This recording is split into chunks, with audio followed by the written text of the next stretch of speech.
Hey guys, I'm back.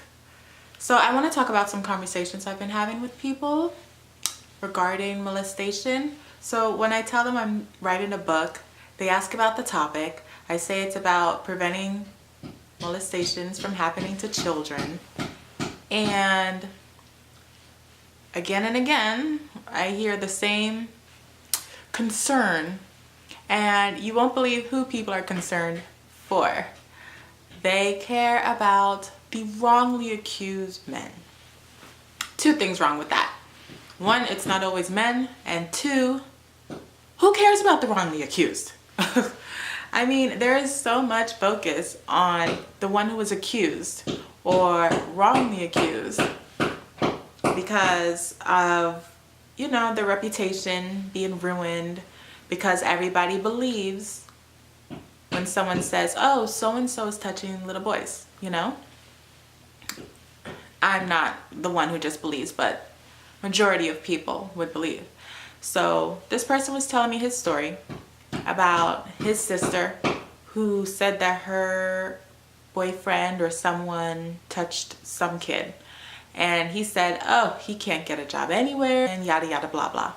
And I said, well, if everybody believes her story that he is a molester without any evidence, and you claim he's wrongly accused, why can't people believe the children as easily without evidence? Why do they need so much evidence to prove something that people already believe without the evidence? Does that make sense? And no, I'm not saying that people who are accused should be guilty until proven innocent. That's not what I'm saying. What I'm saying is that there's way too much focus on whether the accused is innocent or not. We should be focusing on the child and whether the child is okay or not. The minute we find out if a child has potentially been abused, whether it's true or not, that child needs to go to therapy. And that child and their therapist can sort through the issue. Because parents, God bless our hearts, we're not perfect. Parents aren't perfect. There's no manual on how to deal with this topic until me. It's confusing, it's uncomfortable. At the end of the day, these children need someone to talk to. If the children are lying, then they do need someone to talk to about why they're lying. And if they're not lying and there are people who do not believe them, then they need someone they can talk to. It's very important that these people, children, women, men, whoever has been imposed upon, who has been violated in whatever way they feel they've been violated, has someone to talk to. And for those of you watching this who don't have access to therapy, colleges are a great resource. Universities, they have very affordable clinics. A diary, a journal, I promise you it's amazing. It's an amazing tool. Use it if you can, write it out. And I'm pretty sure there are organizations you can find for help. But guys, now that you hear this from me, let's try to focus less on the accused of perpetrating these crimes. Also, there was recently in the newspaper an article about R. Kelly and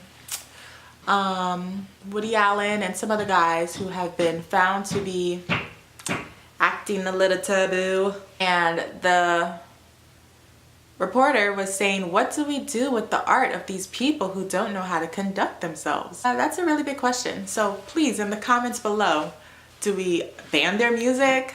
Do we still listen to it? Do we separate them from the music? Or do we hold them to a higher standard because they have a bigger influence?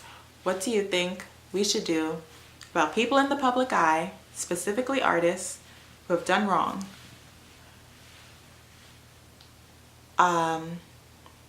Let me know. Sorry, I just got a phone call.